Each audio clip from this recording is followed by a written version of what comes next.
Hey y'all, welcome back to another episode of Foreigner Footy Files. I'm Natalia Pinkney and this is episode 17, ending on a high note. So we back in the Australian folder. It's been, I don't even know how many episodes that we've stepped outside the Australian folder, but finally we're gonna come back to the Australian content, that down under information, you know what I'm saying? So before we hop back into a new file in the Australian folder, as usual, a poem that is a piece from my path. This poem is titled, We Are What We Think.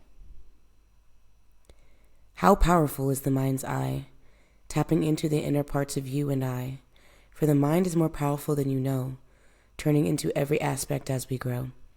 Words are powerful, so watch what you say. Be careful what you speak on, 'cause it may come your way. But this is just a warning for care and guidance. No need to feel like your mind should be silent. Just the opposite, actually. Speak and think so loud it'll rock your world vehemently. Talk that positivity, shout that confidence. Make the mind, body, and soul tap into what's coming next.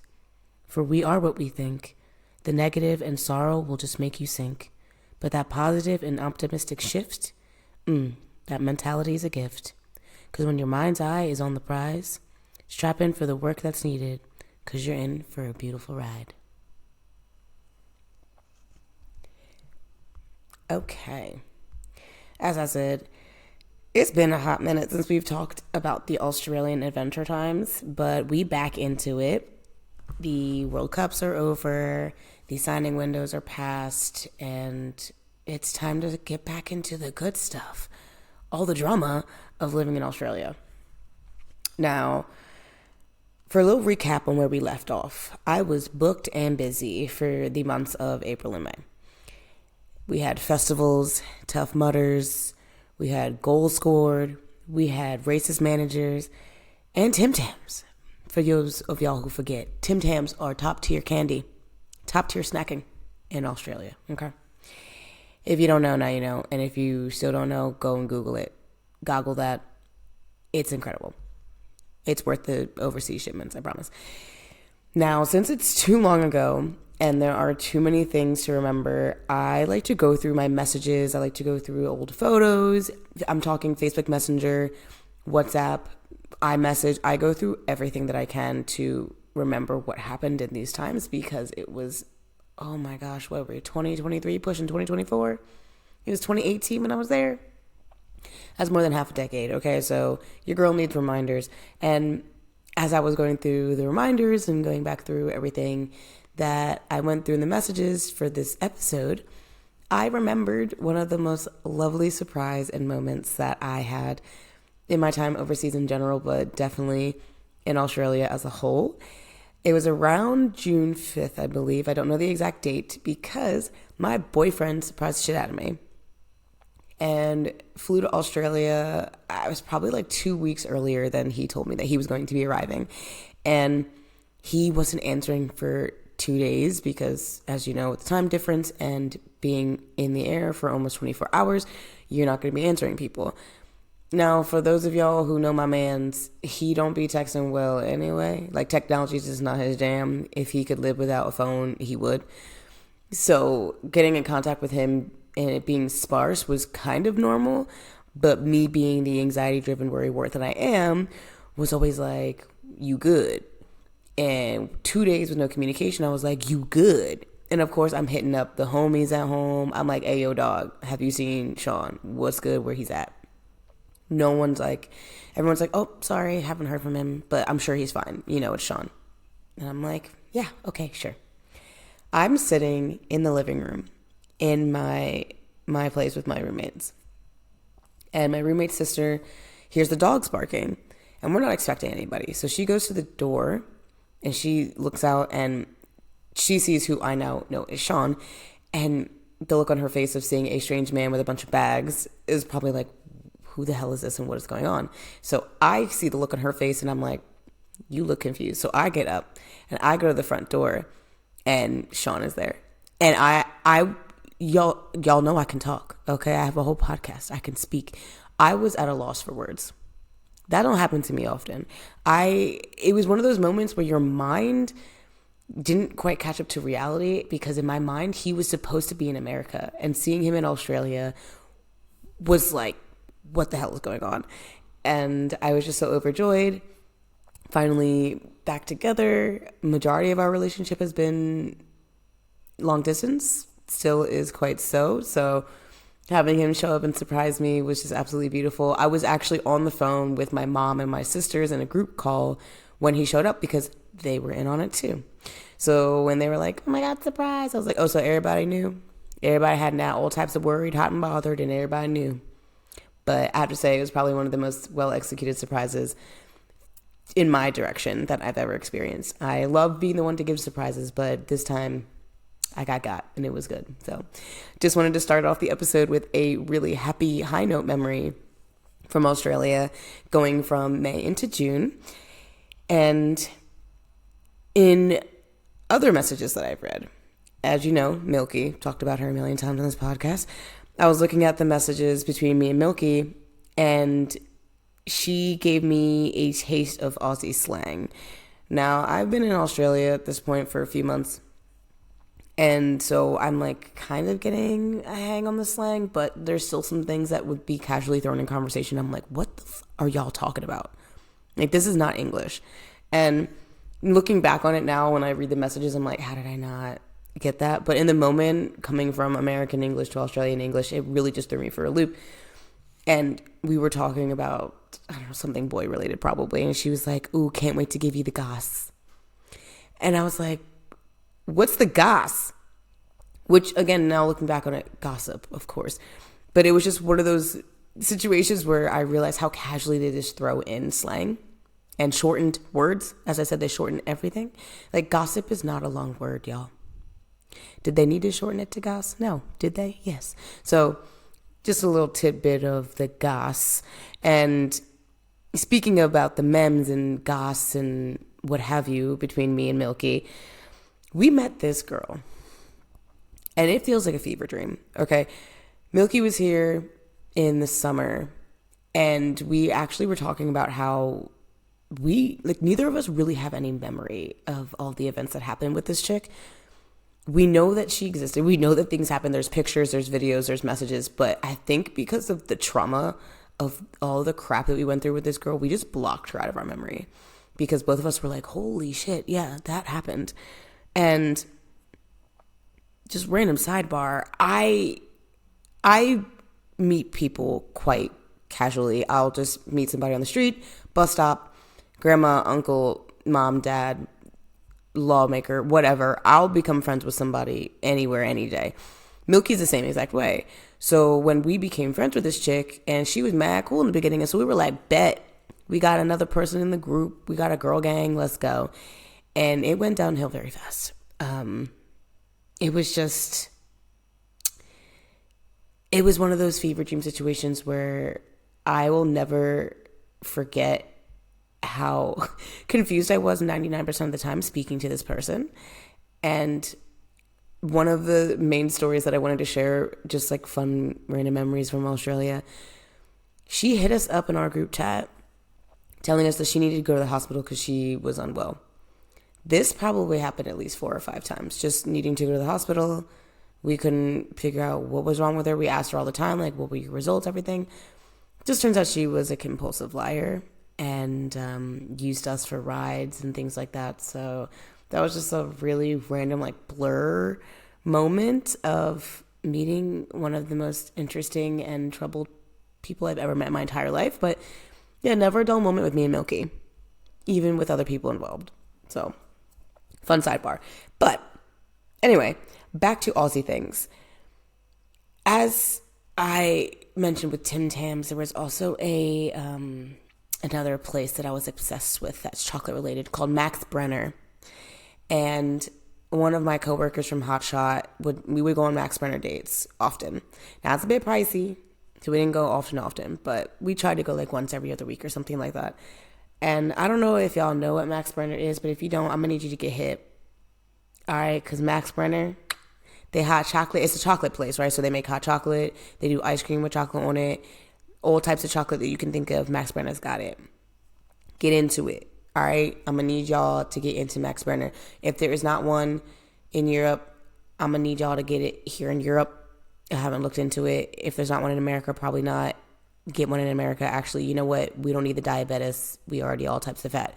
But Europe, I'm gonna need you to bring it here because your girl misses the Max Brenner. I love me a good hot chocolate. Fun fact about Nat, love me a good hot chocolate. Okay, hot chocolate.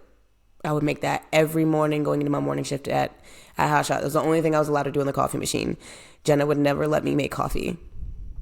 And I don't know if it's because she didn't trust me to make the coffee or if she just genuinely thought I was better on the floor speaking to people. But what I could make was a hot chocolate. And I made that shit good. So hot chocolate and that, we like this. Now, back to the important stuff about Australia. When Hot Shot goes into the winter months, I don't know if they still do it. I haven't really kept up with the Instagram page. Sorry, Jenna. But when I was there, I joined Hot Shot, I believe, like a year after they opened. And so the winter before that, they did Hot Shot Soup. And so we did Hot Shot Soup again in the winter after I started working there. And because me and Haley, Milky, are absolute characters, my boss Jenna was like, all right, I need you guys to make up a song for the soups.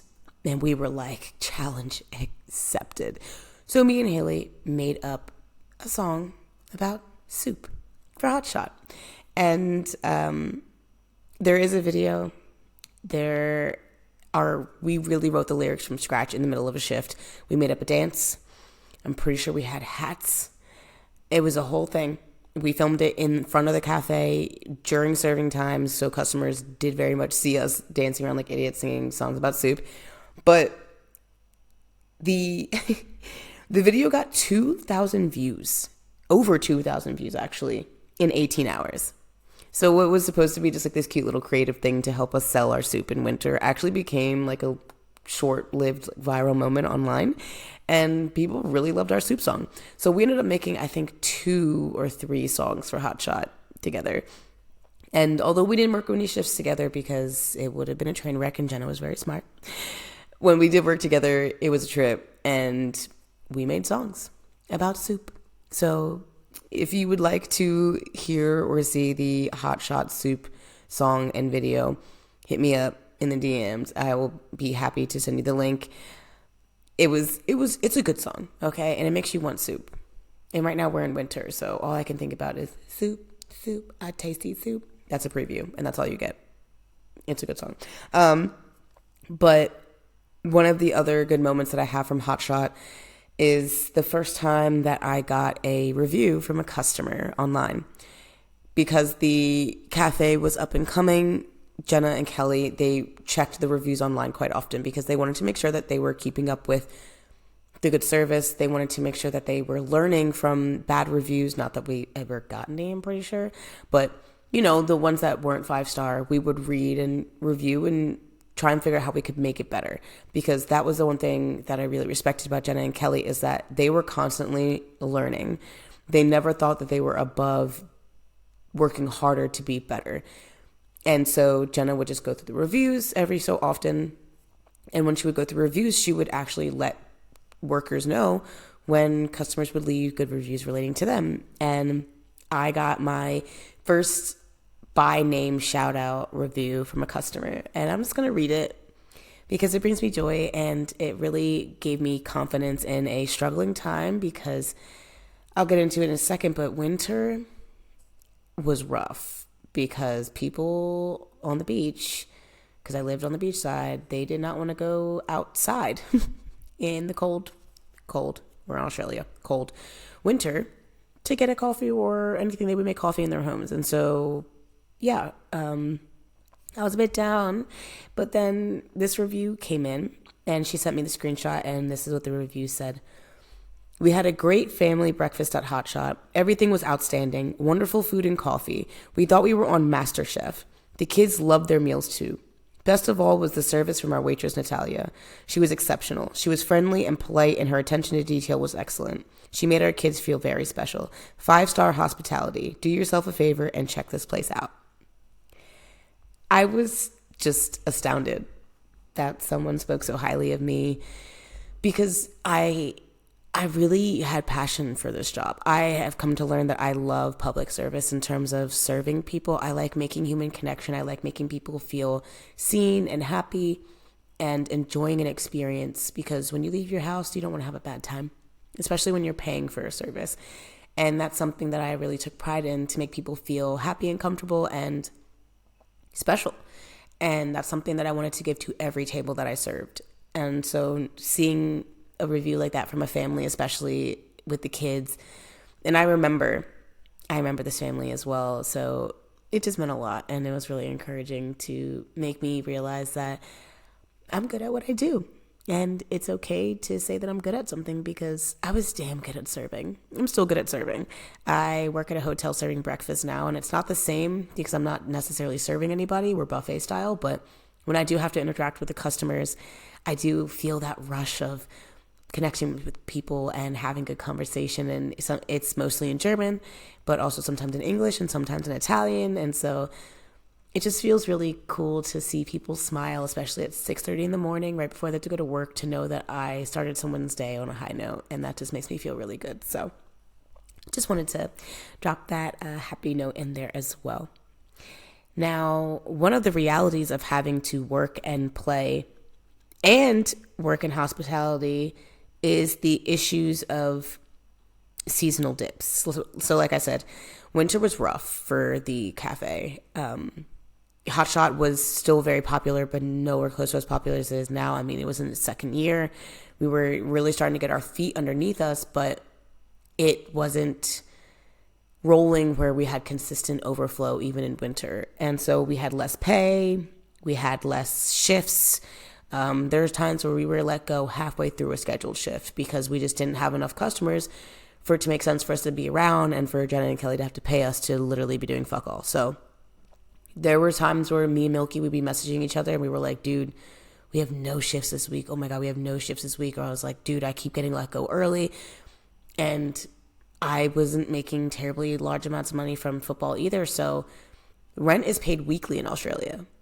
And I believe I was paid monthly from Hot Shot. And I think the same from football. I'm having a hard time remembering, but I know that rent was paid weekly. And so it was when the dip happened, and there were many, many, many stressful nights and moments where, I had to really think about, how am I going to find other ways to make money? I had to become creative. I asked my club if I could get into coaching. That fell through because it was winter, so not many people wanted to hang around for extra training. And I also didn't have a car, so it was really hard to offer services for something that it would be really hard for me to get to as well. But I was starting to pick up on extra trainings because I was working less. And football was the main reason that I was in Australia. And so I was like, you know what, screw it. If I'm not going to be able to work as much, I'm going to take up extra training. So I started going to extra finishing sessions with the goalkeepers. When the goalkeepers were having training, I would go and get some finishing in. And it helped me immensely. It just upped my confidence. My touches on the ball were butter. My strength was increasing. My accuracy was on point. And it was the perfect balance to a stressful situation where there was nothing I could do about the fact that work was slow. There was nothing I could do about the fact that I make what I made from football because that was in my contract. So the only thing that I could do was get myself on the pitch as much as possible and clear my head and just do what I do best and do the sport that I love. And it was a really good reset for me every time I did that because I was determined to reach my goals. I was determined to get to where I am now and where I know I'm continued to go because I'm still going up from here. And Australia was just the beginning. I mean, this was my first season overseas, and I knew that if I put the work in, it was going to be fruitful. And I decided to make a quite stressful and negative situation into a positive situation and just get out there, put my boots on, and touch the ball. Now, on another happy note, wow, this episode's full of a bunch of happy notes. I'm loving this. On another happy note, the game-winning dance, as I've mentioned before, is becoming a signature, okay? Videos are taken after every win. The game-winning dance is its own thing, and it continuously got me out of learning the lyrics to this song because, as I said, Australians don't speak normal English. So I quite literally had no idea, honestly, to this day, without looking at the written lyrics, I don't really know what the hell they're saying. So I just danced it out.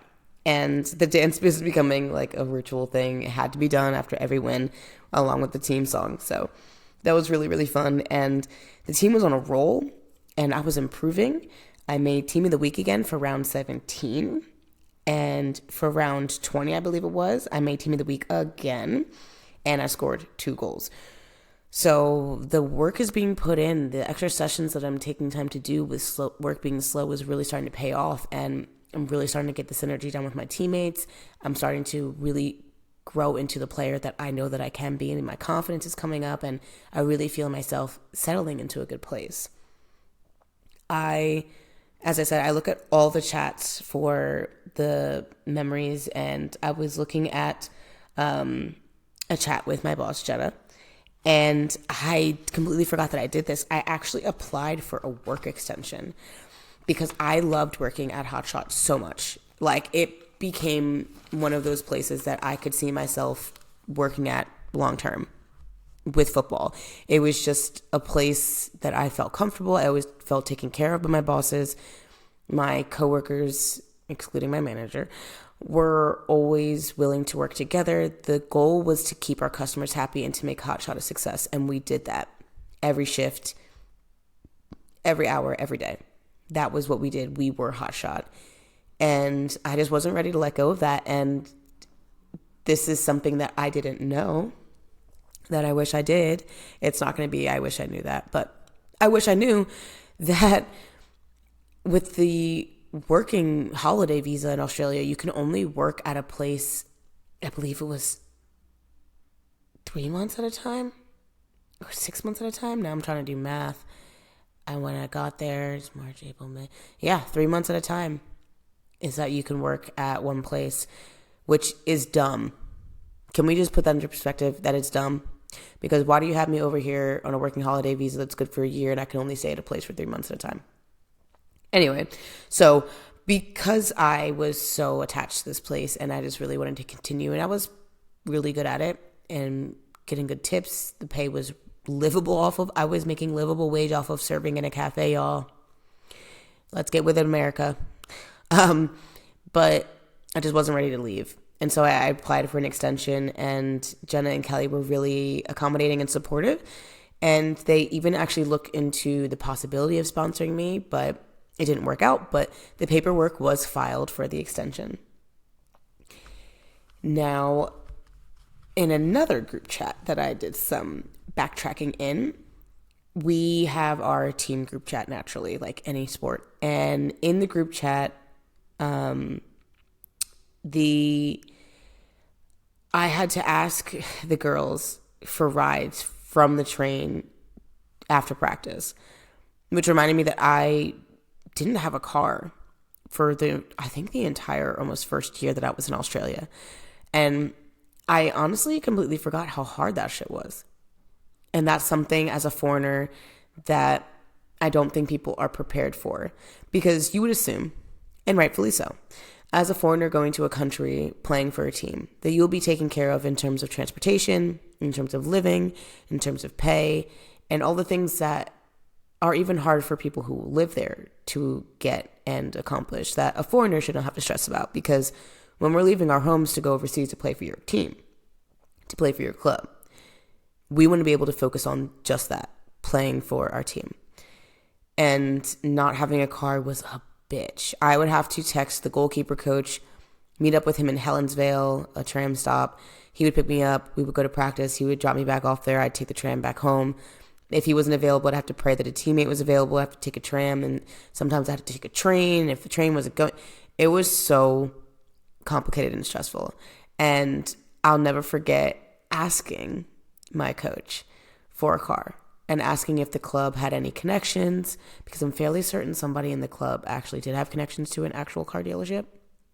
And so me being observant about that, I was just like, hey, somebody got an old ass car that they don't need or that they're trying to get rid of, or that's available, that's affordable, because I need a car. I need a way to get around. this whole tram, asking for ride stuff, it's too dependent on other people. It's dependent on too many outside factors. And I wanted to have the independence to be able to get around as I needed to and when I wanted to. And I believe that as a foreigner, you should have the ability to travel, especially to your job of training and games, without stress if possible. And that just wasn't something that was taken care of for me. And I think that was my first stint of realizing I could treat it a bit differently. I don't get taken care of as much as other foreigners do. And that hurt. That was a really crushing moment and experience to ask for help and to feel like I was let down. But it was something that also taught me resilience and communicative skills, being able to time manage, being able to work public transportation and not be dependent on cars as much, which is a skill that I'm thankful to this day because I don't have a car here either in Germany. And so I have to figure out ways to get around. I do get rides from teammates. I'm very lucky on this club that I have teammates that are very caring and take care of me when I need it. But I also am very good at navigating the public transportation system because it's something that I've had to come accustomed to. I've just had to take care of myself. But it was really kind of crushing to go back through and realize how hard it was for me just to get to practice. But that is something that as foreigners, you need to make sure you're getting taken care of in terms of transportation as well.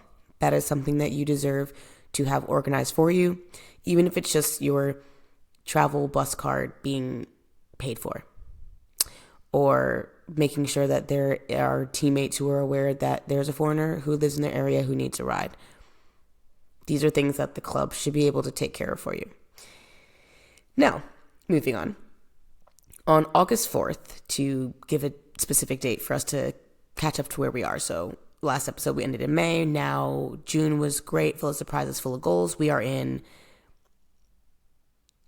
skipped July. We did not skip July. A bunch of stuff happened in July too. I just didn't tell y'all. So June, surprises, goals. July, goals. Going into the winter dip, applying for the extension. Now August 4th. We had a talk in the team chat after a hectic game against my old team. And there were 3 red cards. Horrible reffing.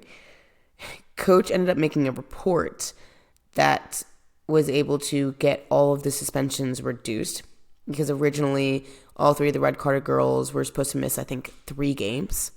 And it was bad. It was really bad. And I believe we had to pay a fine as well. But he got those reduced. And we were speaking in the group, and all the girls who got the red cards sent messages apologizing to the team, taking accountability for the fact that their behavior resulted in us not being able to play with them on the field in the next couple of weeks. And everybody on the team is important. And losing anybody to a red card sucks, if we're being honest. And so, it's not an injury. It's not busy schedule. It's the fact that you did something in a game that cost you, and now it also cost the team. And like I said, my coach got them reduced, but it was just really refreshing to see young women taking accountability for their actions in the group chat to the team to say, hey guys, I let you down. I wasn't in control and I'm really sorry. Now, I'd say about 20%, 25, 30% was the ref in terms of the red cards being earned, because she was terrible. I'll never forget. She was one of the worst refs that I've ever had in Australia, and she was god-awful. Oh, my God. And I believe she used to play for that club. And we were winning, and I think she was just doing whatever she could to make sure that we didn't win. And I don't remember the result of that game. I wasn't able to find that, but the end result of 3 red cards for girls in the team, and I think my coach got a warning or something like that. But it gets wild in women's football, okay? We don't mess around. We will get loud. We will get mouthy. We will get hectic. We gonna slide tackle. We gonna body slam. It's football. It don't matter that we women. We still gonna fight, okay? And Logs, we fought. We were some tough bitches, okay? I always said Logs was the Philly the Philly of Brisbane area to me, because we were the rough team of the league. We were like the Logs bullies or whatever they wanted to call us, and I was like, bet, because I came from FC Delco in Philly. We was the same rep, so it was just funny to go from America, Philly area football, to go to the Gold Coast and find the roughest team in the league. And of course, that's the team for me. And I wouldn't have it any other way. But, yeah, this is a random fun fact about Australia. Y'all ready for this? We were speaking in the chat talking about traffic because as traffic goes, people were running late to practice. There was, I believe, an accident. And so one of the girls recommends, hey, why don't you take Steve Irwin Way? Steve Irwin Way. Y'all, they got a Steve Irwin Way. Shout out to my mans. Australia represent Steve Irwin Way. Just wanted to throw that in there. But back to cafe moments with Hotshot. There was some crazy random shit that always happened. I don't know. The Gold Coast is a really interesting place because a lot of rich people live there. A lot of famous people are also there. And it's also where Southport is. And Southport was where I lived. Southport had a lot of the alcoholics, drug addicts. So you have it's like a mixture of people. And the beach is really close to where I worked as well. So you just attract all kinds of people at Hotshot. And we had a customer, was a repeat offender, of pulling their pants down at the table. And it was always table one. I don't know why it was table one, but it was always table one. And this person came in once while I was working, and then I was talking to Jenna. I was messaging her, and she was like, yo, the person came in again. And I was like, again? So those are that's a little snippet of random shit that would happen at Hotshot. Was we had repeat offenders of people coming in, just pulling their pants down at the tables. It was never a dull moment in Australia. Okay, this was like broad daylight. Okay, remember, we did breakfast brunch. This was broad daylight hours of just drunkenness, pulling your pants down at a cafe. Never a dull moment. Now, we are at the end of the season. We're hitting the end of August now, and we have our last game versus Mitchie. Now, I'm new to the season, I'm new to the team, I'm new to the league, right? But the one thing that I learned very quickly was we don't like Mitchie. We just don't like Mitchie. We ain't mess with them. Screw them, right? And last game of the season, and we won. I think it was 4-1 or something like that. And your girl made team of the week again. So I made team of the week for the last game of the season. And I also confirmed that I would be staying in Australia for another season. And I cannot express the joy that I had at this point. I finished strong. I was our second highest goal scorer coming into the season late. I was one of our highest assist givers for the team as well. And I was new. I was really getting acclimated. I was doing well at my job. My boyfriend was finally with me. It was just all feeling like it was finally coming into place. And I believe at this point as well, me and Sean had finally gotten our first place together ever. Got our first apartment together. And so, it just felt like all the stresses of being a foreigner, going overseas, being alone, figuring things out, that I was finally hitting a groove. I was just going to be able to live and enjoy and play ball, work, make dash money, go to the beach, enjoy my time with my newly made friends and coworkers and colleagues and teammates, and enjoy being 22 in Australia. Not many people get to say that. And I was really feeling like I was getting into that moment and that mode of really enjoying it. And, as usual, there's always something. So at the end of August, I found out that the extension wasn't accepted. So high note of the season, we beat Mitchie, got team of the week, score goals, and boom, hit with a reality bomb. My extension was not accepted. So I had to leave Hotshot. And I was stressed. I was sad. And I didn't know what the hell I was going to do for money. Because the season was ending. I had to leave Hot Shot, and it was all happening so fast, and I didn't know what I was going to do. And we're going to stop there. So we'll we'll pick this back up next time on the next file in the Australian folder. Let's get into I Wish I Knew That. So, I wish I knew you could challenge/report refs on red cards, yellow cards, getting kicked out, whatever. I know this sounds dumb at like this point in time, but speaking back then, being 22, the only time that I ever had experiences that were really aggressive with refs was sometimes in club football, but I don't believe I ever experienced a coach or a player getting a red card from my team. Yellow cards were casual, they happened, but red cards, not really. And at the collegiate level in America, typically the refs are decent. Depends on what league and what school you're at, to be honest, but I don't remember Towson having any seriously terrible refs. And so going to Australia and playing semi-pro there, I mean, I played semi-pro in the States, but again, I don't remember any drastically crazy moments with refs involving red cards. But in Aussie, like I said, Logs was the rough team of the league. And so we was always pushing the limits. And my coach had a mouth on him as well, so yellow cards would fly his way too. But I really had no idea that you could challenge it. Like in my mind, it was the ref made the call and that was it. No, you can challenge them hoes and you can say that was not a lawful decision in football regulation. You were out of line, or you can even just report refs overall for being just garbage.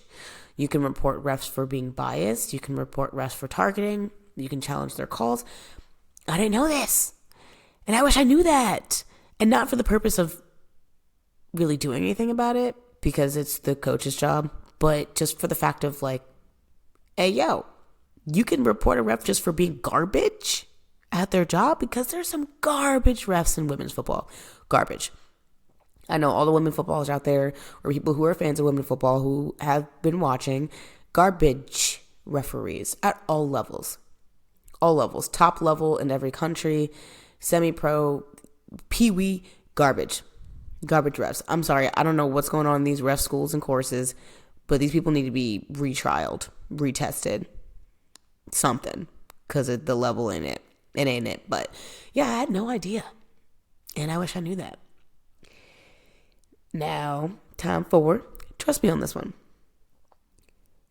Trust me when I say value the teams that value you. I didn't know how good I had it. I wish I knew how good I had it. I never took Logan for granted, but I didn't expect my journey to go as topsy-turvy as it has since I left Australia. Logan was an anomaly of a first-time overseas experience. I, from day one, felt close to my teammates. I felt loved. I felt supported, confident. I mean, my coach wasn't the best, and we'll get into that relationship, but with my teammates, hands down, I never, ever, ever felt like the odd one out. I felt like the American, because they love to pull American jokes. I mean, Aussies love that shit. But I never felt other than, to be honest. I mean, I had my racist moments, but it was typically with customers for work, or the occasional random racist Aussie. But to be honest, with my team, I was blessed. And I just, trust me when I say, when you find those teams, really, really take in those moments, really value them and really cherish them. And that's not to say that you should force yourself to stay in a club or on a team just because your teammates are good. If you have a better opportunity, go. If your coach is abusive and you don't feel safe, go. If your management's not doing their job, go. Don't be afraid to look at other options. But when you have a team in an environment that makes you feel loved and safe and confident and cherished as someone who's not from there, value it, embrace it, and cherish it, because Who child have I had moments with some teams since I left Australia, and yeah, just shout out to Logs. Shout out to my Log girls. Any of y'all who listen to the podcast, I love y'all deeply. You're always in my heart and my soul. I'm thankful for technology that we can still keep in touch once in a while, and hopefully when the flights to Australia don't cost an arm and a leg, quite literally, I'll head back to my second home and we can catch up. But yeah, beautiful. It's beautiful to have a team that makes you feel loved.